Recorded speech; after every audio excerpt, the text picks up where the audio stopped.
Welcome back to another White Noise episode with Jay Wamsted, educator in Atlanta, and Chris Stewart, a person who just likes to bloviate and talk a lot on the internets.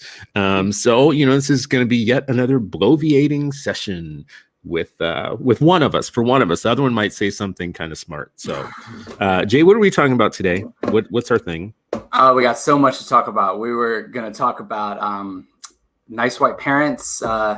Not everything, but this last episode, they went into success charters. We want to talk about that.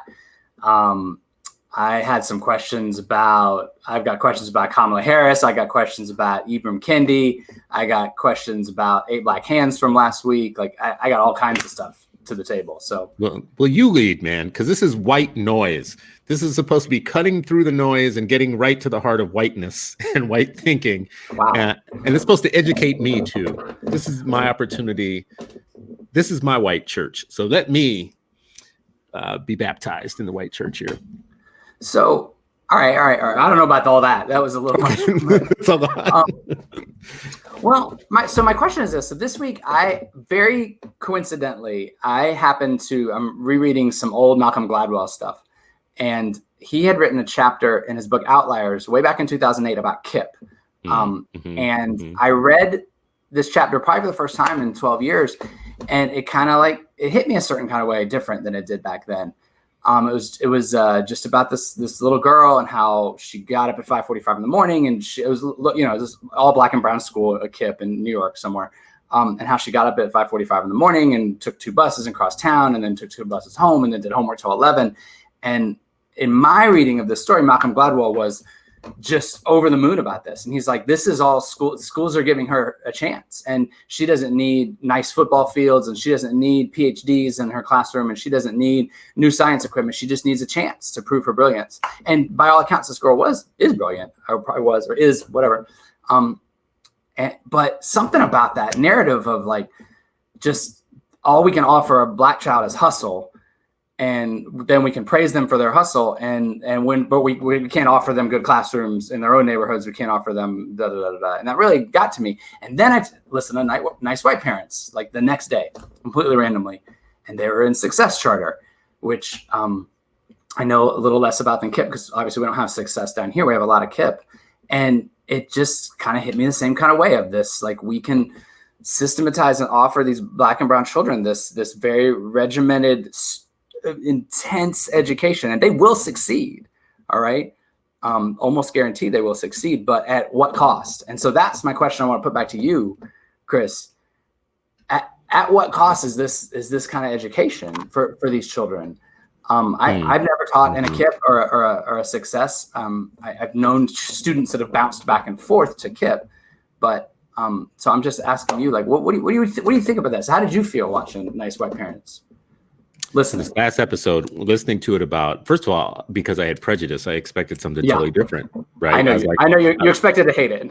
Yeah, I was like, oh, she's going to go talk. Oh, God, here we go. And you know what? I just have to be honest. And listening to it, just the voice of the reporter and the affect of the reporter makes it well, it's not, I feel bad saying I don't like it. It just means I expect a certain opinion to come out of that affect.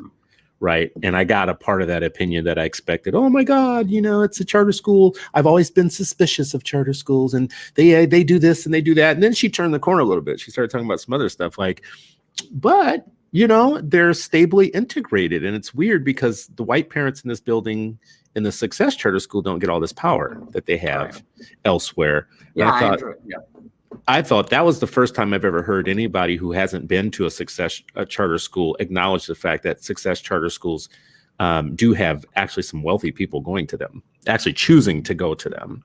I met a billionaire who had a kid in a success school at a party, and I said to him, kind of almost too much surprise, like the Success Academy. And he was like, yeah, love it, but you asked me how I feel about it, at what cost. Here's the cost. The kids are achieving in a way that sets them up for a better life. So to me, the cost really is, if you're a parent making a pragmatic decision and you have door one, where, like we've talked about this before, you feel your kid's going to be loved up and culturally affirmed, but they're not going to go to college, or Mm-hmm. the majority of their friends aren't, or they're not going to take school very seriously. And then someone opens a different door for you and says, not only will they be the majority in this school and other kids will look like them, but they will also outperform the state, including white kids in other parts of the state. That second door looks pretty attractive. You know, the thing she didn't say that they have 6 times the number of applications for the number of seats that they have. Yeah, and I read that somewhere too. I mean, the waiting list is in the tens of thousands, right? It's crazy. Yeah. Like poor parents trying to get in, middle class parents even trying to get in. And so I can hold that in one hand, right, and say, yeah, forget the word success is a little loaded, but it's a success, right? It's working. I read some data on how many of those students go to how many colleges, hundreds of colleges. So many of the graduating class they all get in. Almost all of them go graduate. Blah blah blah. I don't know though. It's something about this. Like, if far be it from me to say like, no, you shouldn't go there. That's not what I'm saying. I'm saying it troubles me on this like meta narrative of why is this what we're pushing on Black and Brown America, instead of fixing schools, instead of fixing the neighborhood schools, instead of doing that, we're holding up these little beacons in the city, and we're saying, you go there and you're gonna be all right. You're gonna work 3 times as hard as any white kid in the city has to work, and you're gonna get into the same college as them, but you'll catch up, right, with 3 times as much work or whatever. It just bugs me as a narrative for us. You know, I think it's a little. First of all, the white kids in that building have to work every bit as hard as the Black kids do. And, you know, like the other thing that made me feel good was that the white kids were getting suspended, you know. Yeah. And the white mom was like, first time I had to kind of even deal with something like that. Like, you know, my kid got suspended multiple times, you know, white boy getting suspended.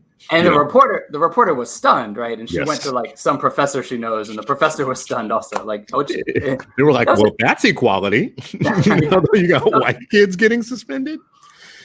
You said something about like pushing. Why do we have to push this on families of color?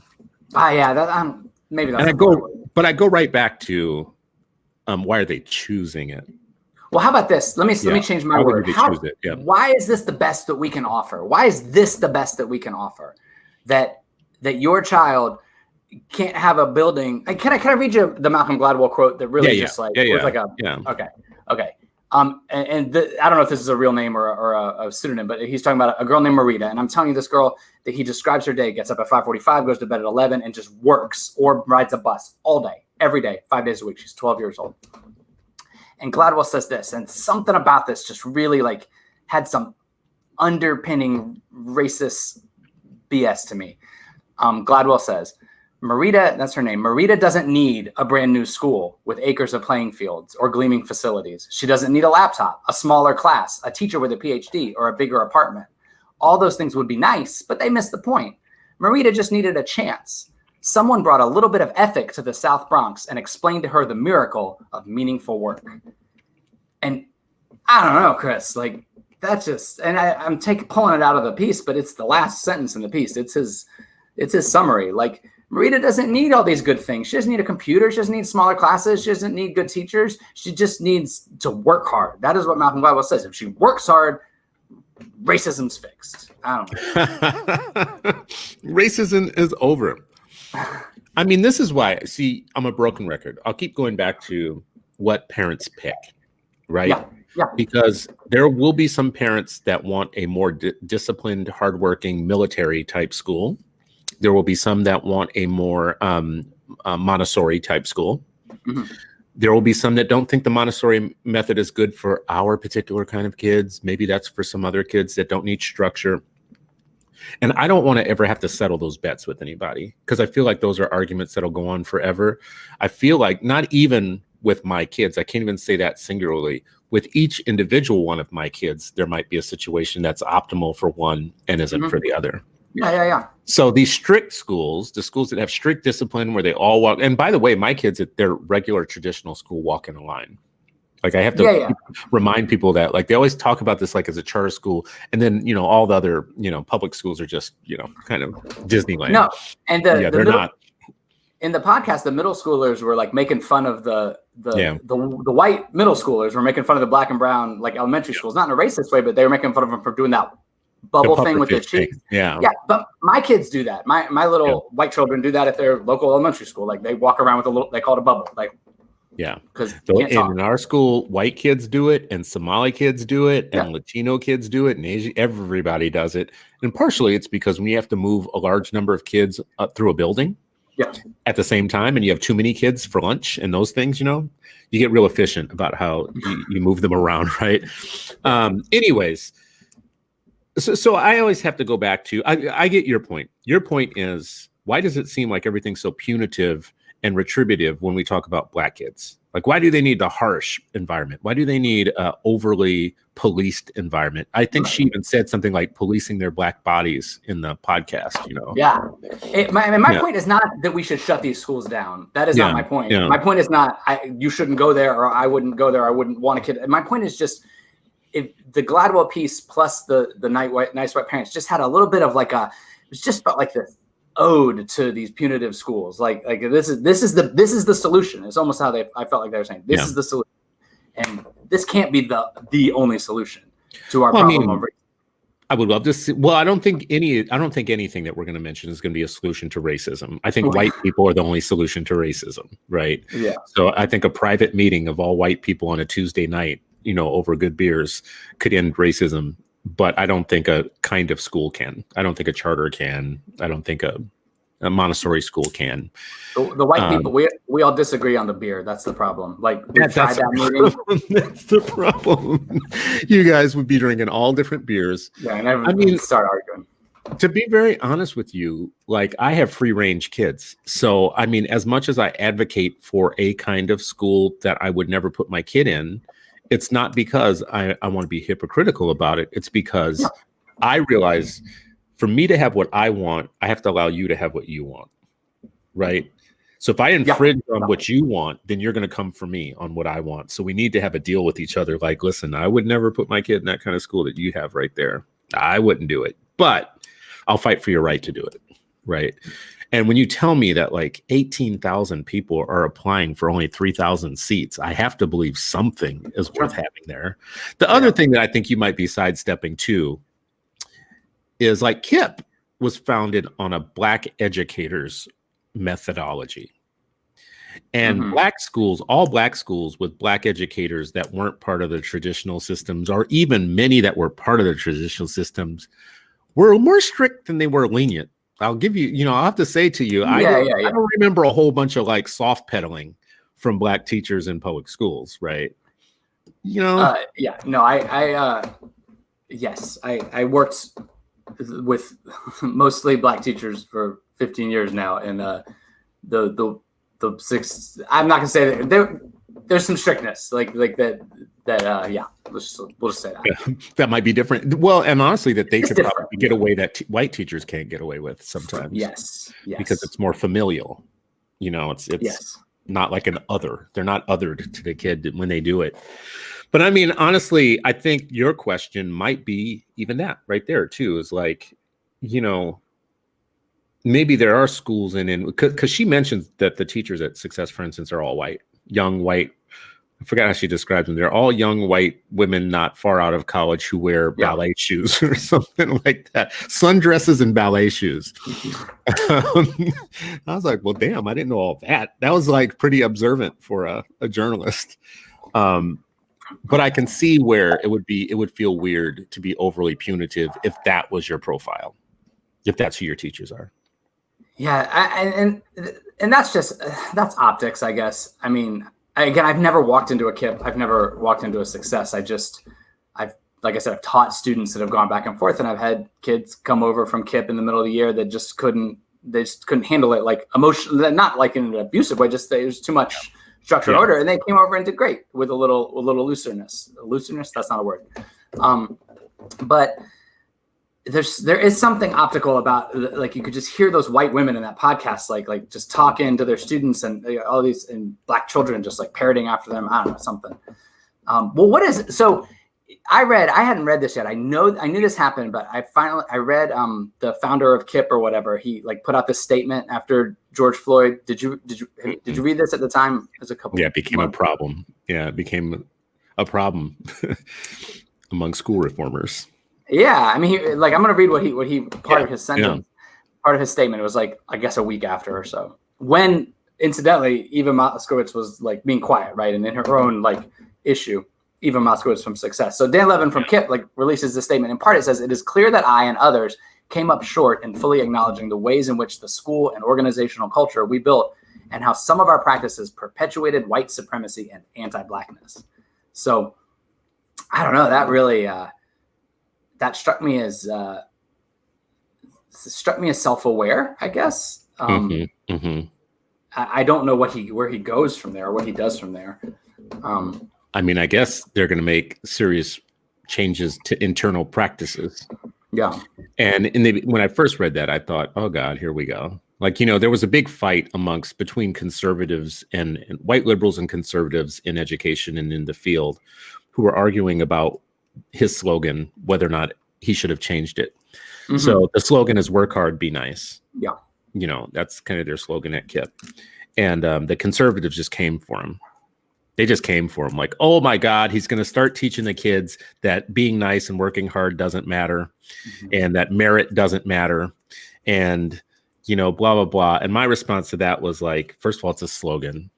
So just calm down, Skippy. It's a slogan. It's a slogan. Let's not get all calm down, Skippy. Calm down, Skippy. It's not like all that serious. It's a slogan. And not only is it just a slogan, it didn't ever really mean all of what they do. To me, it could have been like I've written. It could have been like eat healthy, drink water. It could have been take a walk every day, brush twice a day, or, like do yoga and eat yogurt. It could have been anything that was good, and it would be fairly benign. So why all the big stuff over changing it? I think the problem with ed reformers was that it felt like it was admitting too much. Yeah. Was it, it made them deeply uncomfortable. And it's also like, because KIPP's a leader. So like, if KIPP does this, you have other people saying, well, goddamn, now do I have to do this at Uncommon schools? And do I have to do this at, Success? Well, yeah. And you couple just that slight change of slogan with that statement, which was much broader than what I just read. And it's some backpedaling on the no excuses methodology, right? Which, you know who I blame for that? Millennials. Who you blame for what? All of this. All this woke talk and all this, oh my God, KIPP is, so in each of these, in Success, in I think Uncommon and Democracy Prep schools and KIPP, they rely on young employees. Yes. So they have a dramatically younger workforce and teacher force, and year by year that they're getting fresh off the boat type of, right out of college, young educators or whatnot. The attitudes of those educators when they come in to these workplaces is different than they were maybe 10 years ago. And they're like extra woke. So they're looking for a microaggression in everything, right? Mm-hmm. And, you might have a situation where someone's not doing very good at their job and they're being reprimanded, and it's the first time in their life they've ever not been good at something and that they've failed, and their parents have always told them that everybody gets a trophy and that they're so pretty, and they have a situation, and 5 minutes before they're on their way out the door, they make some big grand public statement about how oppressive everything is internally. I'm not saying that I know that this happens. I'm just saying I could see a world in which a guy like me would know that things like that happen. I mean, and I don't think that's going to stop if you keep having to rely on young talent. But, and this is my one real beef, and we talked about this a couple weeks ago. This is my one like, beef's not really the word, but it's my one question for charter schools that work on this model is the reason they have to rely on so many of these young teachers is because they burn their teachers out, and they don't, for the most part, create a culture where they get the longevity of a teacher that so they don't have to replace X amount every year.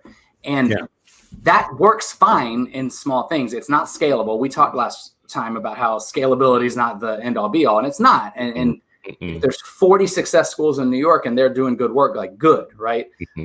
you might not be able to multiply that to 200 because you might run out of young white women that are willing to do that hard a job for 2 years at a time, you know? Well, I mean, they got 18,000 students, which is like 6 times the size of an average school district.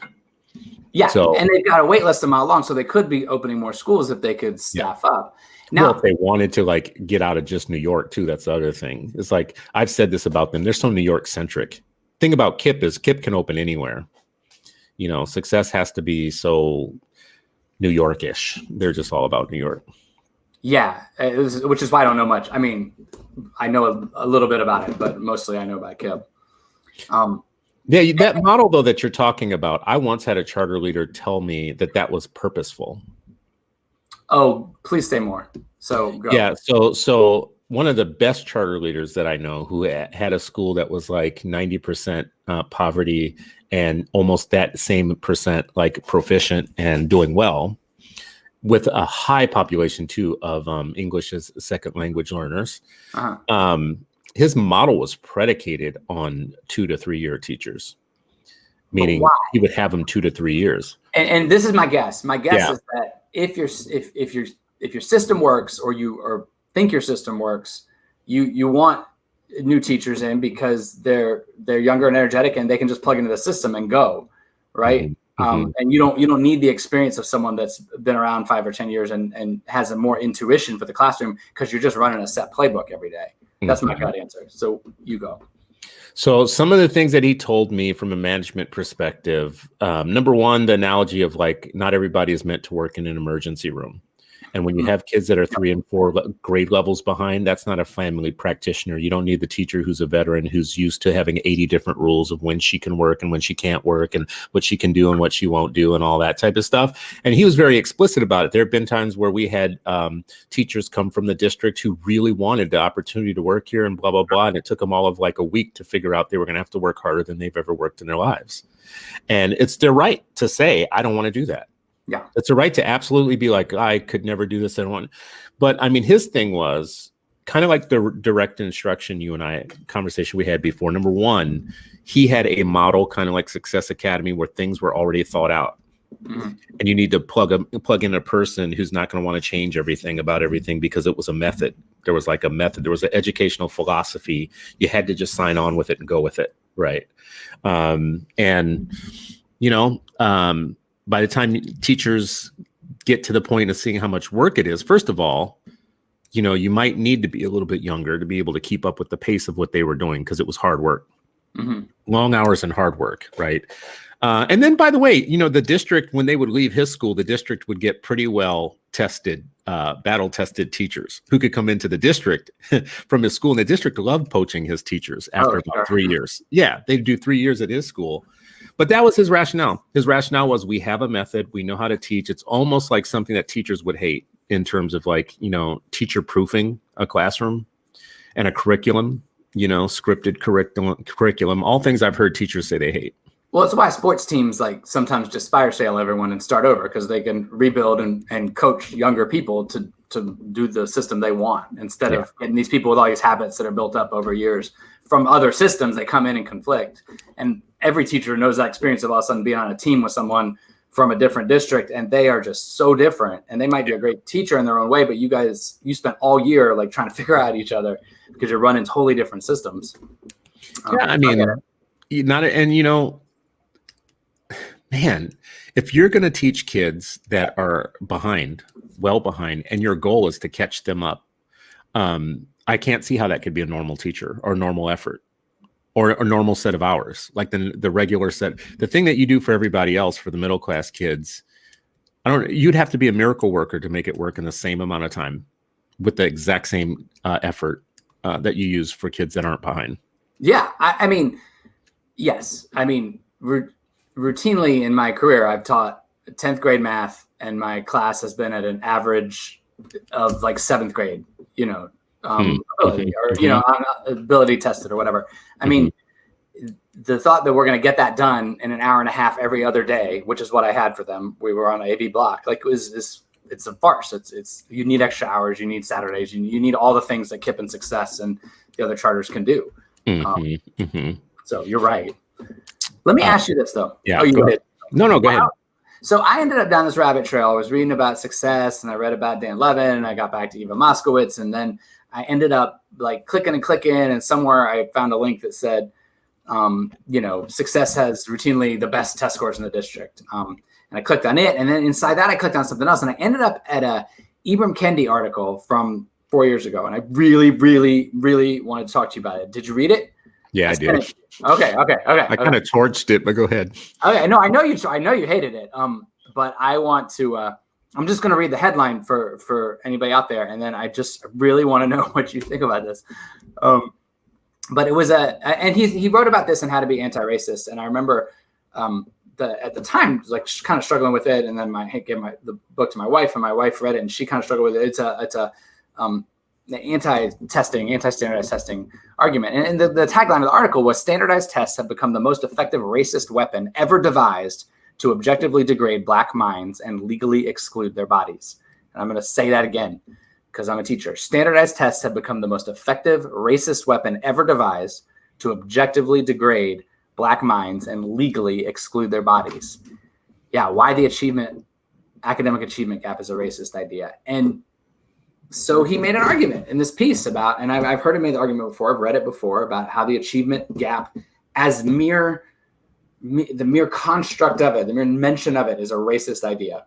Mm-hmm. Mm-hmm. So I have some thoughts, but I would like to hand that to you and hear what you thought when you read that piece first. And do you mean Dr. Kendi? Yes, I do mean, yes, Dr. Kendi. Doctor, which, kind of gives you the idea that if your name is Dr. something or other, you've passed a test or two, right? You've been through a process and you made it through the other side. It kind of feels a little bit like the Clarence Thomas thing years ago, where Clarence Thomas only became a Supreme Court judge because of affirmative action. That is the only reason. He was an unremarkable judge. He was 40-something years old. He was too young for that role. And were he not Black, he would have never gotten on the Supreme Court with his record, his unremarkable record that he had in his youth. And then when he got there, he totally turned his back on his affirmative action. Had all these arguments for why it was the worst thing ever. Like, it's just bad for Black people. Affirmative action is actually bad for people. That's how I feel when I see your point.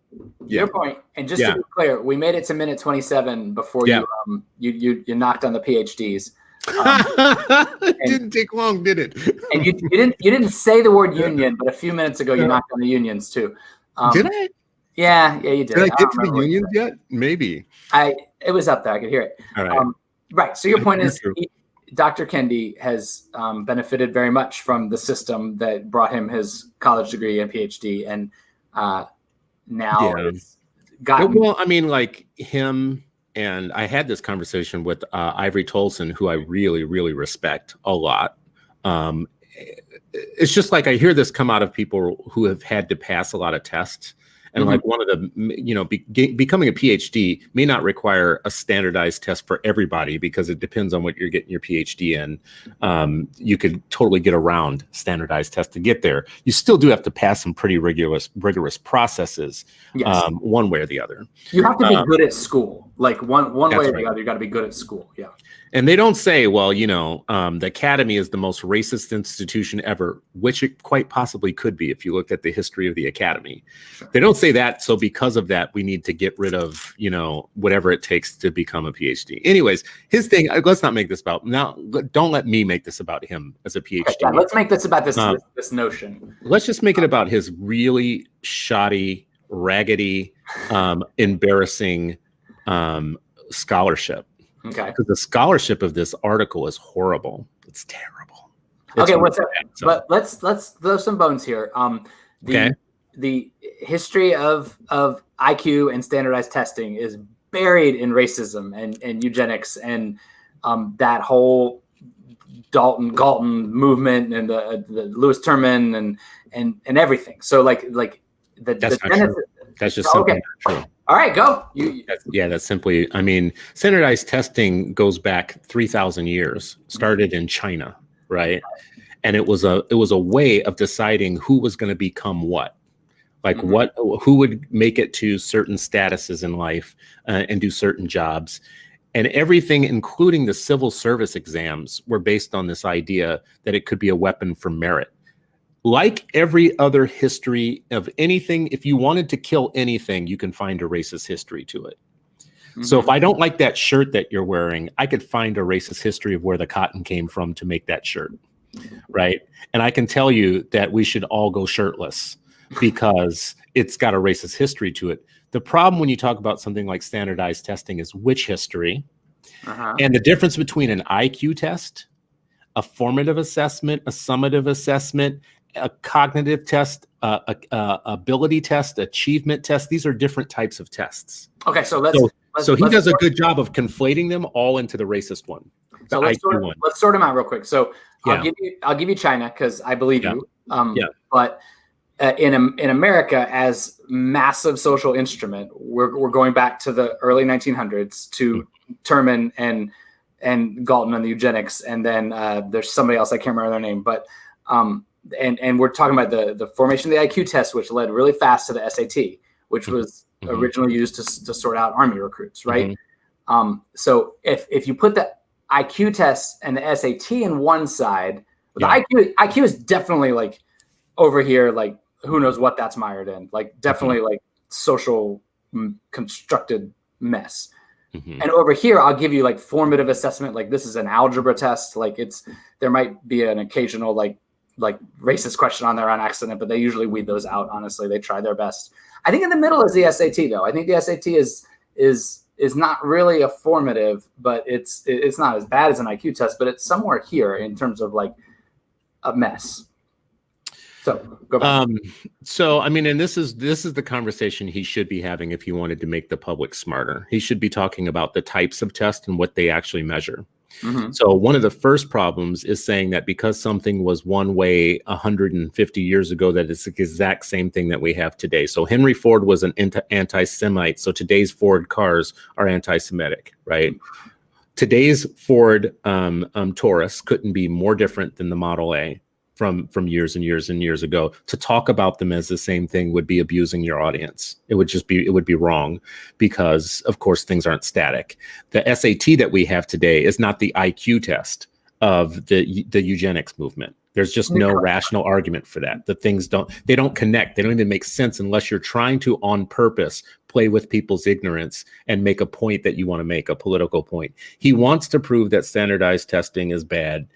And he knows that the public is going to be too ignorant to understand the different types of tests and how today's SAT seriously has undergone many, many more revisions for racial equity than most of the rest of the school system has. To the point where someone like me would tell you that the individual tests that teachers give, that they create themselves, have more bias in them than the standardized one that has gone through years and years and years of reformulating and remaking, including a whole bunch of psychometricians of color, right? That's where I think he's wrong. But see, when you have a degree of PhD in one school of thought and you start talking about a different one, it's kind of jumping lanes. When you're a historian and you start talking about psychometricians or the economy, economics, there's a professional reason not to do that. Like you're not supposed to do that. And this article is a great example of it to me. So just to be clear, I did not love this article. No, I get it. Okay. You saw me have a reaction to this last week, I think. I talked about this on the 8 Black Hands or one of the shows. You've talked about this very often in the 8 Black Hands.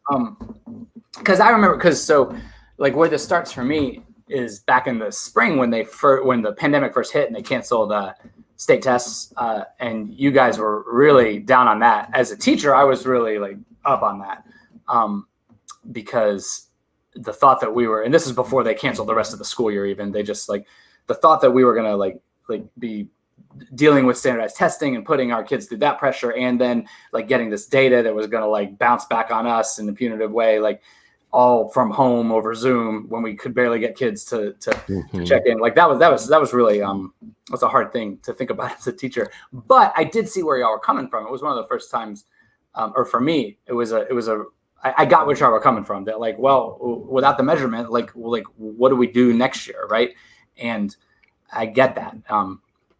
I think Kendi like even goes further though, Chris. I think like I really think he thinks even these tests over here, these formative, these just like straight up algebra tests. I think, at least in this article, he wants to throw them out too. He wants to throw them out as like, because you're telling me this kid is, let me get my hand on here, because this kid is, you know, we're just going to go out of 0 to 100. This kid's a 95 in algebra, and this kid's a 65, and he's calling that 30-point gap like inherently racist, because I think because both these children are equally intelligent in their own contexts, and all tests can do is measure the context that the child is familiar with. That sounds like what he's saying, right? Which I think it is what he's saying. Okay. I see that as a talented 10th thing. Yeah. I think the talented 10th always has been worried about how close they are to being seen as equal as white people. Mm-hmm. It's the last thing it's the last bit of privilege that they need to get, because they're already living in an ebony tower. And people like, you know, Du Bois and others, indifference to people like, you know, Washington, who had come out of slavery and poverty and thought about the black masses. The thing about the talented 10th was their greatest priority always was to become fully white, like to get over that last hurdle. They had all the privileges, but they didn't have that last little bit of being considered completely equal. So if you look at a lot of what they're preoccupied with, it's the things that the black masses still are dealing with that they're not. They're dealing with just to say that there's a gap takes down the cachet of being a black person, and I'm almost like fully accepted, so let me deal with that. This is just me talking, like, you know, a little bit at random about what I consider to be internal politics. But the idea that you say that there's a home ownership gap in the United States does not mean that black homeowners, there's something wrong with them. It means there's something wrong with the system. Right. The reason you weigh babies to find low birth weight is not so you can blame the mom for the low birth weight, right? The reason you do blood pressure tests, even knowing that black men are going to have higher blood pressure rates, is because there's a diagnostic reason to keep that in mind. And there's also a reason to keep systems leaders accountable, right? So one thing that I always see is a person like him, they're so short-sighted in wanting to erase away the things that make them not equal to white people. They want to erase any of the information. And they've gotten on board with white folks that want to do the same thing because they don't want to be held accountable. The problem is really practical things like civil rights lawsuits pull the test scores before they pull anything else. To be able to prove that a state is inadequately funding schools, you pull the test scores between black and white kids. When you sue the state for districts doing inequitable things, you pull the test scores. When they would sue around things like desegregation and integration, I can't think of many civil rights lawsuits that didn't require testing data to make the case. That's why it feels so short-sighted to me. Is I get it that it's not good news to constantly hear over and over and over again that you're not equal to somebody. I get that. I get it. And it does, I think from Kendi's point of view, it does a whirlwind violent number on the white teachers that are going through high school and teacher prep programs, future teachers that just constantly reading this phrase over and over again, hearing it over and over again. It goes from thought to just, well, black kids don't know as much because they're not as smart. I mean, like they make that jump, even though that's never said. That is the jump that gets made when you constantly are hearing about the achievement gap over and over again. I think it's weird to think that it's the hearing the achievement gap that makes that happen. I just think it's weird. Like if we stop talking about the achievement gap and we don't read test data, racism will end. That's weird to me. Well, to me, it feels like I feel a similar kind of way. This is maybe a bomb out there too, but I feel a similar kind of way about gifted programs. Yeah, gifted programs have time out of mind been used, and they talk about this in Nice White Parents. Time out of mind, they've been used in racist ways to track white people and to exclude black people, and they've been used in a racist way. But to me, to just like throw out all notion of giftedness in the public school system does a disservice to the children out there that are actually functioning at much higher levels than their average cohort age kid. Mm-hmm. And so like, just because racism doesn't mean you get rid of you can't throw the baby out the bathwater. Like you want the bathwater to go on, but there is some baby there. And that's how you feel. And he has to be accountable, right? This is the thing. As a public scholar who has lots of white people just doing what white people love to do is they find a Chris Emden, and then they find a Kendi, and next year it'll be someone else, and it'll be 4 of the same books that everybody reads, and they know that their hustle is writing to white people. They know that. So all of this is for you. I'm not the audience of this stuff. To be very honest with you, I am not the audience of this. They're talking to each other and to the white population who buy books. Usually, because they're not talking to us. You don't usually say Emden's name. Usually you euphemize him with his hip hop bullshit. Listen, I don't blame them for having a hustle. I mean, shit, if you guys are going to buy books, God damn it, I'll write one, anything you want to hear. But this is bad scholarship. In this, he spends most of his time talking about an IQ test, which an achievement test is not the same thing as an IQ test. So he's talking about apples and oranges. The achievement test, IQ talks about innate, what you have innately. And there is a difference in that genetically. There's science to what that means.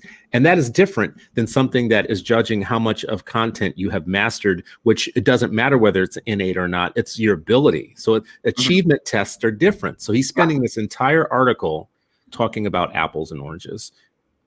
It's abuse. It's abuse to the reader. So there was a trail of thought at the end, and I don't have it in front of me. I can't really remember.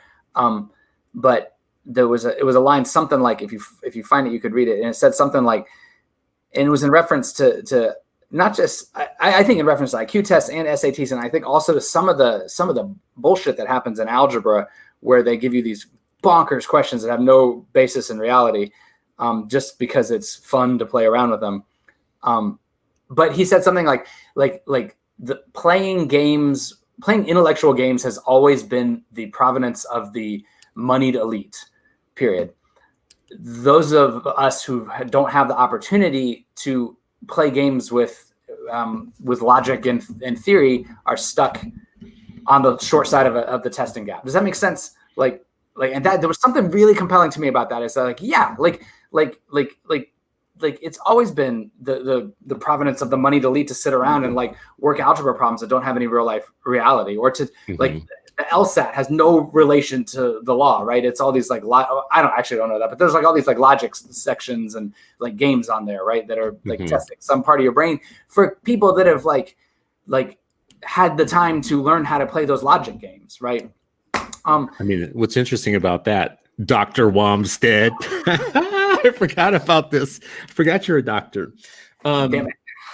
You know what's interesting about that point, man, that you just made there is it's so ironic in that his PhD is in the part of the academy that gets to sit around and just talk shit all the time. So he's in the part of the academy that he's not a PhD in. He's not a psychometrician. He's not an economist. He's talking out of his lane. And when you talk out of your lane, you're talking out of a different body part. And it just so happens that we have many people that get their PhDs in the part of the academy that is not a hard science. So when when you're a historian and you start talking about how a tests work, you sound like an idiot unless you're interviewing somebody who actually understands how tests are constructed. So I'm being super harsh here because I think the reality, and I feel like the outcome of what he's doing here is so harsh. Right, he's really abusing the reader by saying the wrong things. It just doesn't make any sense to me why he would write this like this. So what's hard, and so let's loop back to let's just say again what's hard about it, and then I want to loop it back to Nice White Parents real quick. Okay. Because what is hard about it is what you said is we could stop talking about the achievement gap, right? And we could make some kind of national fiat where we abolish it and it's gone and we don't measure it, we don't talk about it. But it's not going to change the fact that our schools still teach algebra and some kids are learning it really well and some kids aren't, right? So, and it's not going to change the fact that algebra unfortunately really matters because calculus matters. That's a great point. And it's a gatekeeper, right? Not that anybody uses algebra or calculus in real life, but they're gatekeeper classes to get to college and future success, blah, blah, blah. So that's what makes his argument weak to me, is that it's fun and fanciful and nice to think about, but the real world still takes algebra and calculus, and you have to deal with that to get to college. And so many kids get to college and they take they're in remedial math and they get out of college before they ever get to a real class because they can't do their math, right? Now let me go back to my fun and fanciful thing. this to me felt like it came back to Moskowitz and success. And it came back to that quote from Malcolm Gladwell that felt like it punched me in the gut, which is like, this is what we're chasing. This is why this poor little girl's getting up at 5:45 in the morning and taking 2 buses across town to sit in school for 10 hours and then take 2 buses home and then do 5 hours of homework 5 days a week, 200 days a year, or 210 or something. So she can get a high test score. For what? Like what? Like if I could snap my fingers and wave a magic wand, it would be to these tests would just not matter. I can't, I know they do matter. And so like, there's nothing we can do about that, but like, it's so sad to me that they do, because they matter so much. We give so many Black and brown students an impoverished view of education. And I know 17,000 parents want to go to this school and there's only 3,000 slots, but like sitting in these uniform, rigid line classrooms for 10 hours a day it's suboptimal. Let's just say that. I know, it's almost like the Catholic schools that white people went through and became president from. It's almost a lot like the Catholic schools that gave you like John F. Kennedy and a whole history of Irish white people that have like run or captains of industry everywhere and have had political dynasties. You had that one ready. Terrible. No, it's just, well, to me, it's like first of all, I get really frustrated when people talk about the test as if it's just a test. It doesn't tell you anything. It's nothing else. It's not that the test, it's kind of like the bar doesn't mean anything. Praxis doesn't mean anything. Demonstrating that you can read doesn't mean anything. The fact that there would be what you just said, I thought was really profound. Like the thing, like even if you got rid of standardized testing as a way to measure what kids have, what they have absorbed and what they're keeping, that's not going to change the fact that just because you don't do it anymore, that there's not going to be a gap in what kids know algebra and which ones don't. Right. And because there's going to be that gap, then you would start calling it the algebra gap, because it does still matter. And then someone would come along and say, well, when we say algebra gap, it's really racist. And you'd say, okay, fine. Well, let's name it something else, because algebra is still going to matter. Math is still going to matter. Reading is still going to matter. All these things are going to still matter, but we have to figure out a way to measure them and talk about them so some super educated person who's already been through school doesn't come back and criticize us for measuring a thing that is germane to the, like, critical, not germane, but critical to a person's life, right? And I don't know what that would be. Listen, it's called an achievement test. It's not an IQ test. It's a test of what you have learned and what you have taken in, and that can be given to anybody of any color and any race. But when you do it, what it tells me is it doesn't make me blame the student or the family it makes me blame the system that they're in. It's a barometer to me of what the system is actually being successful with the kids. And I think that's why educators don't like it, because they don't want to actually live up to the fact that in some ways it seems impossible for them to get across that finish line. So then when they look at a Success Academy, it's easy to say, first of all, let me just say this. Success Academy isn't just cleaning the district's clock with test scores. Those kids know more, right? Yeah. They have more access to a whole bunch of things in life. It's also project-based learning, by the way. It's not just, direct instruction and harsh learning. Those kids have lots of electives. They know a lot about the world when they leave that school. And they're in a very controlled environment. But I don't know what to do. So like, I don't know what. I feel like we've lost. Those of us who believe that the tests are meaningful have lost. I do think the popular myth about standardized testing is that they're just they don't mean anything. They don't show you anything. So I think the institution won on that one. Like, help us stop making it matter that we're not teaching kids algebra. Like, help us find a way to not do it anymore, You know what would be more inspiring and as an educator, and I think as a parent, and I can say to a child also is so I years and years have taught population of students that the year before, I get kids, and the year before 93 to 98% of them failed their grade level test the year before. And 80% of them failed the grade level test 2 years before, and something like 70% failed at 3 grade levels before. And it kind of tracks down like that. But there was a couple years where Georgia was doing something creative where they were going to like offer teacher bonuses for test scores. And we don't have a union down here.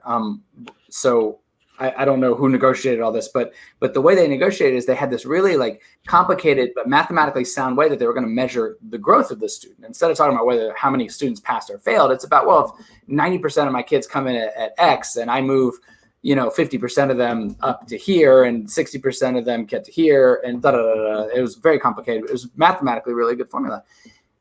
That to me is really inspiring.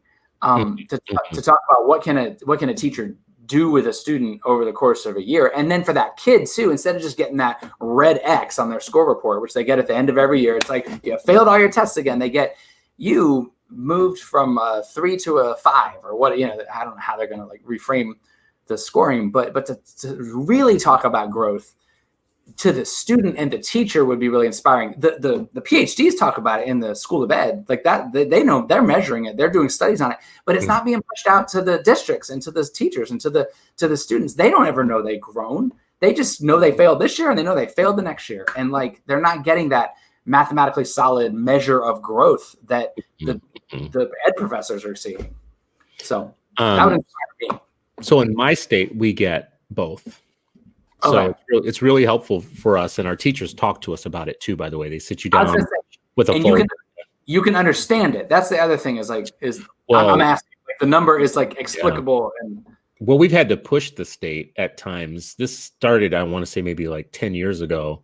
Push them to make it more understandable, more readable for parents. So they send you something that's pretty like solid in terms of visually. You can look at it and quickly know like what's going on. But the one that they had before, I used to joke about it all the time because it had so much text on the paper that they had to use different font sizes to get it all on the sheet of paper that they gave you. And it was a NASA project trying to understand. The one now is very quick and easy, accessible, like, and visual for you to be able to know. So but, I should be in Minnesota. That's what you're saying, because we canceled. I mean, after 2 years, we just canceled it. Well, we can't teach black kids probably worse than Georgia. So I don't know that you would want to teach yours, because we have, I just did a show this morning with Wisconsin and Minnesota are the worst for black kids in many ways, and one of the worst places to raise a black family. But I'll just say this, like, I do think that educators, this is my problem with educators as a layperson, as a parent, as an activist, as somebody who reads I'm a layperson. I do my own reading and my own thinking around these things, and I'm independent in the thoughts that I come to. My problem is educators are supposed to educate the public. And I don't think when you write these kind of high-handed, racially overdone, overwoke, overbaked things that sound like you're really been in the academy too long, you're not teaching when you do that, because a teacher would come to the public and say, let me help you understand what different types of tests do. And then once you know that, then we can talk about some of the philosophical things around the test. But let's get our terms right first, because that's teaching. Or you don't come into a classroom and say, guys, history's racist.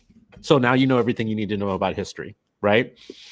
No, you come in and you say there is context to everything. Let's start out with what things mean. Let's start out with the difference between a cognitive test and an ability test. The difference between the SAT and the ACT, which is a big difference between what they measure, actually the two. And some people might prefer the ACT because it's less on innate, what you have in you innately. It's more about what you can actually do, and it's probably more fair in that way.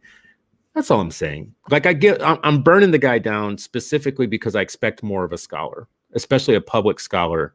And it makes me mad when people do damage to the public thinking around these things. No one listening to this has to agree with me. You don't have to agree with me. Like, you could still hate tests and all of that stuff. But anyways, how is this going to tie back to Kamala? When did you put Kamala? Kamala. Yeah, come on. Say it right, Chris. Come on. I'm gonna do the Tucker Carlson thing here. How did that tie in? Yeah, Kamala. How'd that tie in? Well, we might not have time for this, but we'll come back. We can come back to it because it's our whole life now. It's gonna for the next couple months. I don't know, something like when they finally announced Kamala a couple weeks ago, or a week ago, I guess it was. Feels like forever. I don't know, like Trump and this suburban housewives thing is really getting to me. So, and Kamala got announced and he just like really ratcheted up, and that tweet he put out right afterwards about like how Cory Booker is gonna like steal your house or whatever. You know what I'm talking about? Yeah. Like suburban housewives like, move in next door to you. Be afraid of Cory Booker. Yeah. And it was like, what? Like, because Cory's black? Like, I don't. It was crazy. So I don't know. I was just thinking about like what a failure.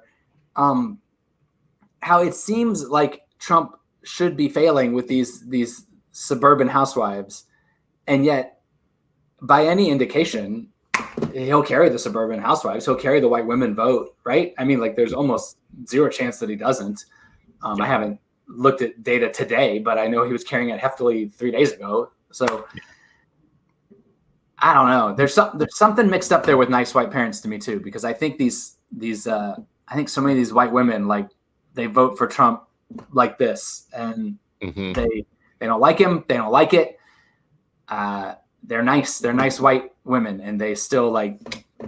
There's nothing like. First of all, I don't know a group of people that don't always have their best interest at heart. And the thing that we never admit is that racism is good for white people. It's profitable. You admit it. White people don't admit it. No, okay. White people don't, and it's in their best interest to not admit it. Right? Like, white people are criminally insane. They've been doing this for a long time, and they're very good at it. And we should all like praise their ability to keep it going. It's like one of the longest running skits ever. And it's no different though. No other different people are different though. Like, everybody actually is maniacal about their self-interest. Everybody so happens that this group has done really, really good at it. It's been a couple hundred years. Yeah. I mean, and I've made this argument before, and people, I really think it's not, they just, some of them are like actually wrong-headed, wrong-hearted, whatever, but like some of them just don't know. They just don't see. There are people that this summer when George Floyd got murdered, that was actually shocking to them. They had just never seen it before, right? And there are white women that are going to vote for Trump, and then 4 years from now, something else will happen, and they'll finally, like, the scales will fall from their eyes, and they'll see for the first time. I don't know how it is they're this blind, but well, I mean, there were people in the 50s who, until they saw dogs biting black people on TV, they had never really believed that it was that bad. They'd never really saw it being that bad. That Malcolm quote? What does he say? The human dogs and the dog dogs. There's a funny quote. I have no idea, but my listen, 50 years later, 70 years later, you're having a different awakening again. This is the oldest trick ever. Is like, every 5 years, oh my God, I can't believe they beat Rodney King. Like, oh my God, Tamir Rice, Sandra Bland. I read somebody. It was something. Anyway, it was somebody Mills, I think, and this week I was reading, and he called it an epistemology of ignorance, and that just felt such a great phrase to me, because like that is a wonderful phrase. It is in the white person's like heart and soul, an epistemology of ignorance, and it's a willful blindness that we've undergone, and they're going to do it again. I guess that's my point. Is like Kamala is not going. I mean, there's some. I don't want to toss all white suburban women in the same boat, paint them with the same brush, all that. I mean, like, of course, like that's where the election's won or lost is in the suburbs, right? I mean, that's what they say, and this election specifically. But it's just fascinating to me, this notion of like Kamala Harris here, and Trump and his like suburban housewives. Like, it's such an insulting thing to even like tweet, like, but he doesn't know any other way. You know what I think kind of is like something, I don't know how to put this, but I'll just say it. I actually think because of Elizabeth Warren not making it, there's going to be a little bit of resentment and backlash. And because of Biden picking somebody who isn't deferential and warm and fuzzy, maybe even seen as a little bitchy and a little cold, that there's going to be there's going to be a group of people who will never in a million years vote for Trump, but who are just not going to be energetic as they would have been if it was Elizabeth Warren. And there's already some of that going on in social media now. It's not really like they're going to vote for anybody else. It's just an enthusiasm gap. And the enthusiasm gap is important when you're talking about razor thin elections. Yeah. Like super razor thin. You don't need like 5 people to be like, yeah, I don't know. Well, for every person that's unenthusiastic and maybe still votes, there's like 5 of their friends that didn't vote because you didn't tell them you were voting. You know what I mean? Yeah. Like, it's just like this, like network spreading. How you tie it back, the way that I think I would tie it back if I were you, is that like there's a difference between what people say and what they do. Yes. There was a whole bunch of people who said they were going to vote one way for Hillary and whatever, and a lot of them got in the voting booth and we were supposed to do the right thing for women and for this and that and the other, and somehow they just I can't get with this right now, and they voted differently. And that's the same thing that people do with schools. They want integrated schools in New York, and some kind of just weird way they never integrate a school unless they're going to take it all the way over, right? Gentrify it and then make it not integrated anymore. And those same people in the suburbs of America are considering who to vote for right now, and they're going to do some of them are going to do what they did in 2016, and they're going to say one thing and they're going to do the other thing. Make your prediction right now. Who do you think is going to win? Make your prediction. Yeah, make a prediction. I've said for 3.5 years, no, I'm sorry, for 2.5 years, I have said that short of a global economic collapse, Trump wins handily a second term. I have said that 50 times. I'm on record with my friends, my family, my wife. I've written it, I've Facebooked it, I've tweeted it. So this, to me, unfortunately, I did not want a global economic collapse, but we're in it right now. If this continues, I think Trump could lose. But if the economy even like does this, like it's enough for the white people to be like, okay, it'll be okay. I think either way, there's going to be violence. That's dispiriting. Yeah. I just saw something come out. I think it was from the FBI or somewhere else that they have credible information that if Trump loses, that there will be these kind of leaderless attacks in different places that are already being planned. And if it goes the other direction, like, I just don't see how marginalized and people of color won't, in the middle of the next term, actually you won't see more of the George Floyd type of responses to oppression. So, well, on that happy note, this has been, we have solved the world's problems between white and black people for another time.